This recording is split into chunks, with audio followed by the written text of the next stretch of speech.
Hello friends, today we will start our new topic dermatology. This is our new chapter dermatology जिसमें हम पढ़ेंगे skin से related disease. Okay means जो हमारे skin पे disease होती है, जैसे रैशेज़ हो जाते हैं, अल्सर होते हैं या फिर कोई इन्फेक्शन हो जाता है, तो स्किन से रिलेटेड डिजीज़ हम पढ़ेंगे डर्मेटोलॉजी में. इसमें फर्स्ट टॉपिक है सोराइसिस. क्या है? सोराइसिस. सोराइसिस मीन्स क्या होता है? इसमें आप और भी बहुत सारी डिजीज़, जैसे आप जानते हो एक्जिमा, स्किन पे खुजली होती है, इचिंग होती है, वैसे ही सोराइसिस भी क्या है? सोराइसिस और एक्जिमा काफ़ी सिमिलर है. Psoriasis is a skin disease in which itchy and patchy rashes cause on skin. Skin पे क्या होने लग जाते हैं? रैशेज होते हैं, इस तरह से मार्क होने लगते हैं, रैशेज रेड रेड, जो क्या होते हैं? इची और पैची. मीन्स खुजली होती है इनके ऊपर और पैचेस बन जाते हैं, ऐसे निशान बन जाते हैं स्किन के ऊपर. ठीक है, जो क्या होते हैं? पेनफुल होते हैं, जिनमें पेन होता है और खुजली होती है. ठीक है, ये स्किन से रिलेटेड डिजीज़ है. इसमें क्या होगा? अब ये इची और पैची रैशेज हैं, इनकी वजह से हमारी बॉडी में क्या क्या चेंजेस होंगे? इनकी वजह से, इन रैशेज की वजह से क्या होगा? एक तो पेन होगा स्किन में, और एनी टाइम इचिंग की वजह से क्या होता है? स्लीप डिस्टर्ब होती है, यानी इंसोम्निया कंडीशन, और कंसंट्रेट भी नहीं कर पाते, कंसंट्रेशन भी क्या होती है? डिस्टर्ब होती है. Means we feel hard to concentrate. किसी भी चीज़ में कंसंट्रेट करने में हमें बहुत प्रॉब्लम होती है, स्लीप डिस्टर्ब होती है, और एनी टाइम इचिंग होती है और पेन होता है स्किन में. अब ये होता क्यों है? सोराइसिस इसलिए होता है क्योंकि हमारी बॉडी की इम्यून सिस्टम में कुछ फाइटिंग सेल्स होती है जो इन्फेक्शन से फाइट करती है. अब वो इन्फेक्शन से फाइट करने वाली सेल्स इन्फेक्शन के अलावा हेल्दी सेल्स पे भी क्या करने लग जाती है? एक्शन शो करने लग जाती है. तो हेल्दी एरियाज़ पे जब वो एक्शन शो करती है तो उससे क्या होते हैं? वहाँ पे इस तरह से डिजीज़ कॉज होती है, इस तरह से सिम्टम्स शो होते हैं, जिसमें क्या होते हैं? पैचेस और रैशेस बनने लग जाते हैं. तो इन्फेक्शन से लड़ने वाली सेल्स क्या करने लग गई? हेल्दी सेल्स को भी इन्फेक्ट करने लगी, हेल्दी सेल्स को भी क्या करने लग गई? वो इस तरह से रैशेस और पैचेस कॉज करने लग गई. ठीक है, तो ये होता है सोराइसिस. स्किन डिजीज़ है, रैशेस और पैचेस होते हैं जिनमें क्या होती है? इचिंग होती है. ठीक है, after the introduction of psoriasis, अब सोराइसिस के सिम्टम्स क्या क्या है सोराइसिस में? मैंने आपको क्या बताया अभी? रैशेज होते हैं, यानी क्या? Patchy rashes. अब इन रैशेज में कलर भी वेरी करता है, अलग अलग बॉडीज़ में अलग अलग कलर के रैशेज होते हैं. कहीं पे ये बहुत डार्क रेड होते हैं, कहीं लाइट रेड, कहीं पिंक, कहीं हल्का सा ग्रीन, इस तरह से रैशेज होते हैं. तो ये क्या होते हैं? कलरफुल रैशेज देखने को इसमें मिल सकते हैं. और इन्फेक्शन होता है.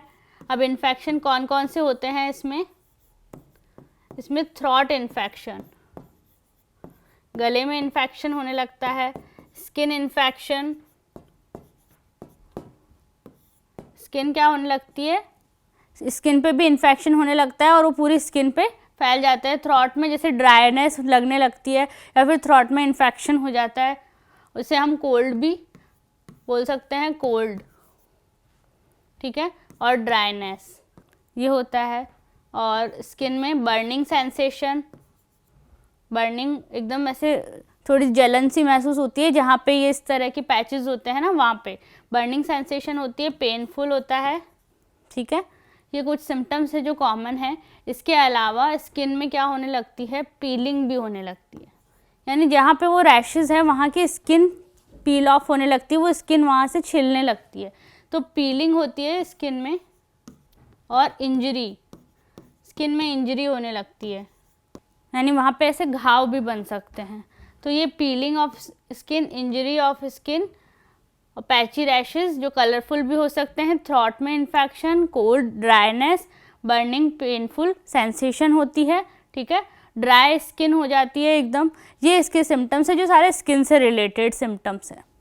अब इस सिम्टम्स में ही है टाइप्स. कौन कौन से टाइप्स के हो सकते हैं सोराइसिस?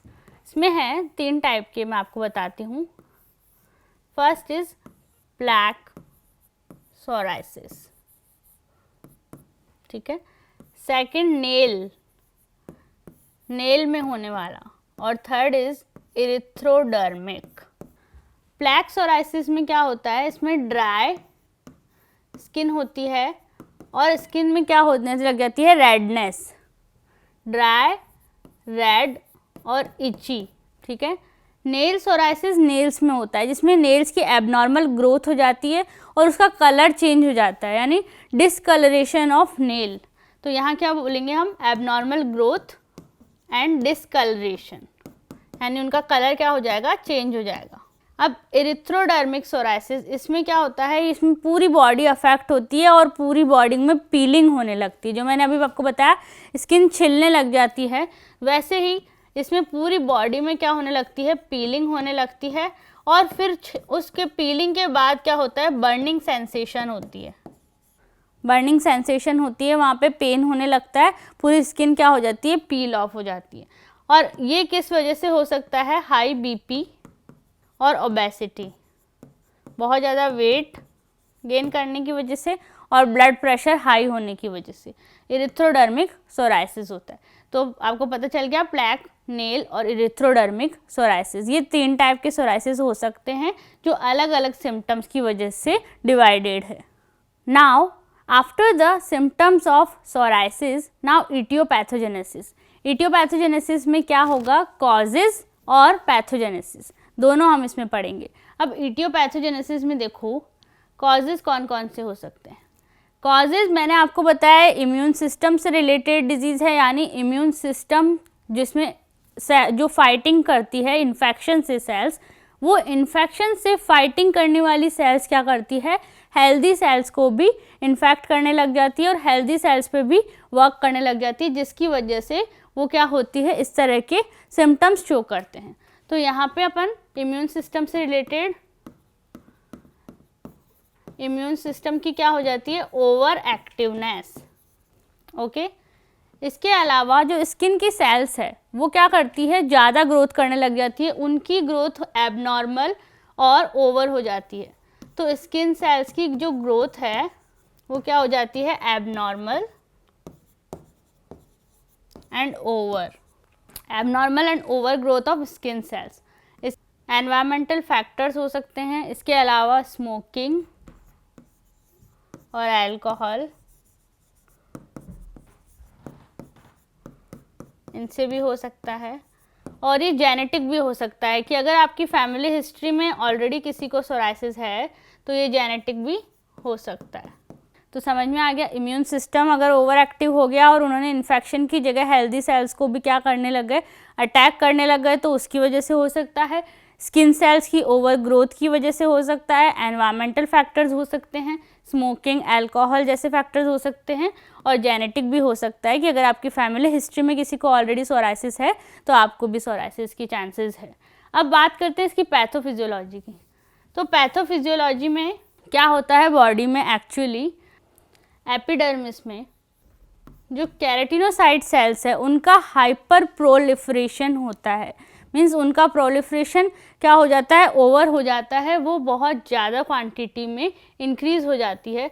तो hyper proliferation of keratinocytes, keratinocytes के हाइपर प्रोलिफरेशन की वजह से जो एपिडर्मिस में एपिडर्मिक सेल्स है वो क्या हो जाती है, इंक्रीज हो जाती है, उनका क्या हो जाता है, मल्टीप्लिकेशन बढ़ जाता है। तो हाइपर प्रोलिफरेशन ऑफ केराटिनोसाइट्स, उसकी वजह से एपिडर्मिक सेल्स क्या हो जाती है, बहुत ज़्यादा इंक्रीज हो जाती है, और उसकी वजह से क्या होता है, सोराइसिस कंडीशन होती है। क्योंकि मैंने आपको क्या बताया था, स्किन सेल्स की ग्रोथ क्या होने लग जाती है, एबनॉर्मल और ओवर ग्रोथ हो जाती है। तो हाइपर प्रोलिफरेशन ऑफ केराटिनोसाइट्स कहाँ, एपिडर्मिस में, उसकी वजह से एपिडर्मिक सेल्स क्या हो जाती है, बहुत ज़्यादा बढ़ जाती है, और उसकी रीज़न से क्या होता है, ये सोराइसिस होता है, जिसमें environmental factors, immune system responsible हो सकता है। इम्यून सिस्टम का मैंने आपको बता दिया, इन्फेक्शन से फाइटिंग सेल्स की जगह क्या हो जाती है, हेल्दी सेल्स को भी इफेक्ट करने लग जाती हैं। तो ये इटियोपैथोजेनेसिस ऑफ सोराइसिस। अब कॉजेज और पैथोफिजियोलॉजी के बाद फाइनली ट्रीटमेंट। अब ट्रीट कैसे करेंगे सोराइसिस को? सबसे पहले तो डायग्नोस कैसे करेंगे सोराइसिस? इसमें स्किन टेस्ट होता है, नेल्स का टेस्ट होता है, स्कैल्प का टेस्ट होता है। उन टेस्ट से पता लगाते हैं कि ये सिम्टम्स सोराइसिस से मिल रहे हैं या नहीं। अब वो सिम्टम्स अगर मिल रहे हैं तो दो तरह के ट्रीटमेंट होते हैं, नॉन फार्माकोलॉजिकल और pharmacological treatment. Non pharmacological treatment जिसमें हम बेसिक लाइफस्टाइल को इम्प्रूव करते हैं। तो सोराइसिस के लिए क्या होगा, हमको अपनी स्किन को हेल्दी रखने के लिए, प्रोटेक्ट रखने के लिए उसकी साफ सफाई का ध्यान रखना होगा। तो टेक डेली बाथ, रोज़ नहाना ज़रूरी है, अपने स्किन को मॉइस्ट रखना होता है, कीप योर स्किन मॉइस्ट, और कवर्ड रखना होता है कि उसका एक्सपोजर क्या हो, कम से कम हो, ताकि जो एनवायरमेंटल पोल्यूशन है या फिर एनवायरमेंटल फैक्टर्स है वो हमारी स्किन को इन्फेक्ट नहीं कर पाए। तो अपनी स्किन को हमें कवर रखना होता है, सफाई का ध्यान रखना होता है। और इसके अलावा जैसे सनलाइट से एक्सपोजर, बहुत ज़्यादा अगर सनलाइट से एक्सपोजर हो रहा है तो भी स्किन डिजीज़ हो जाती है, और अगर कम है तो भी स्किन डिजीज़ हो जाती है। यानी सोराइसिस में अगर हम बात करें तो सनलाइट का एक्सपोजर कम है तो भी हो सकता है कि आपकी स्किन में इन्फेक्शन हो जाए, और अगर बहुत ज़्यादा है तो भी हो सकता है। तो एक लिमिट में हमें सनलाइट एक्सपोजर रखना होता है ताकि हम स्किन डिजीज़ से बच सकें। और उसके अलावा जो मैंने आपको बताया था अल्कोहल, स्मोकिंग जैसे रीजंस, तो उनको भी हमको अवॉइड करना चाहिए। तो ये है नॉन फार्माकोलॉजिकल ट्रीटमेंट। अब फार्माकोलॉजिकल ट्रीटमेंट जिसमें हम ड्रग्स का यूज़ करते हैं सोराइसिस को ट्रीट करने के लिए। तो यहाँ हम देखते हैं कौन कौन से ड्रग्स है जो सोराइसिस को ट्रीट कर सकते हैं। इसमें है कॉर्टिकोस्टेरॉइड्स। कॉर्टिकोस्टेरॉइड्स में एग्जाम्पल है हाइड्रोकॉर्टिसोन्स, जिनके ऑइंटमेंट आते हैं जो ट्रीट करते हैं सोराइसिस को। सेकेंड एग्जाम्पल है क्लोबेटासोल।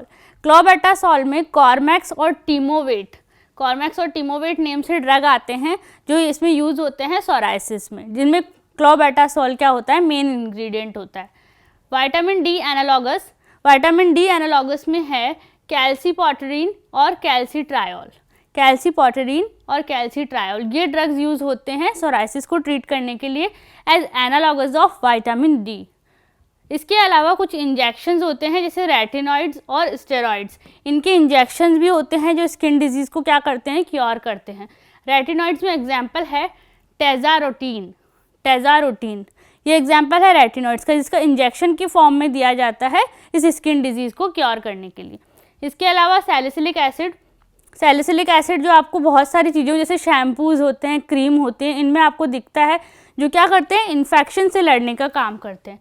तो सैलिसिलिक एसिड है। कोलतार, कोल भी प्रेजेंट होता है, आपने देखा होगा बहुत सारी क्रीम में, आजकल बहुत नॉर्मल है, जो क्या करता है, डर्ट और इन्फेक्शन से क्या करता है, फाइट करता है। लाइट थेरेपी जिसमें हम सनलाइट का यूज़ करते हैं, मैंने आपको बताया कि बहुत ज़्यादा एक्सपोजर भी हार्मफुल है और कम एक्सपोजर भी हार्मफुल है। तो सनलाइट से ही ट्रीट किया जाता है कि अगर बहुत कम एक्सपोजर हुआ है सनलाइट का तो सनलाइट से क्या कर सकते हैं, ट्रीट कर सकते हैं। एलो एक्सट्रैक्ट, एलो भी आपको पता है, जो एलोवेरा से जो एक्सट्रैक्ट मिलता है वो बहुत सारी क्रीम्स, शैम्पूज़ और प्रोडक्ट्स में यूज़ होता है। ये भी क्या करते हैं, anti inflammatory, anti infection drugs में यूज़ होते हैं। इसके अलावा फ़िश ऑयल, फ़िश का जो ऑयल है, जैसे फ़िश के लीवर से जो मिलता है ऑयल, आपको पता होगा कॉड लिवर ऑयल जैसे, वैसे ही फ़िश ऑयल जो है वो भी क्या करता है, स्किन डिजीज़ से फाइट करने में यूज़ होता है। तो ये कॉर्टिकोस्टेरॉइड्स, विटामिन डी एनालॉगस, कुछ आईवी इंजेक्शंस रेटिनॉइड्स और स्टेरॉइड्स के, और ये कुछ सैलिसिलिक एसिड, कोलतार जैसे कंपाउंड्स, ये यूज़ होते हैं सोराइसिस को ट्रीट करने के लिए। तो यहाँ पे अपना सोराइसिस कंप्लीट होता है, जिसमें मैंने आपको सब कुछ बता दिया है। In next class we will learn about the next dermatology disease, scabies. Okay, thank you.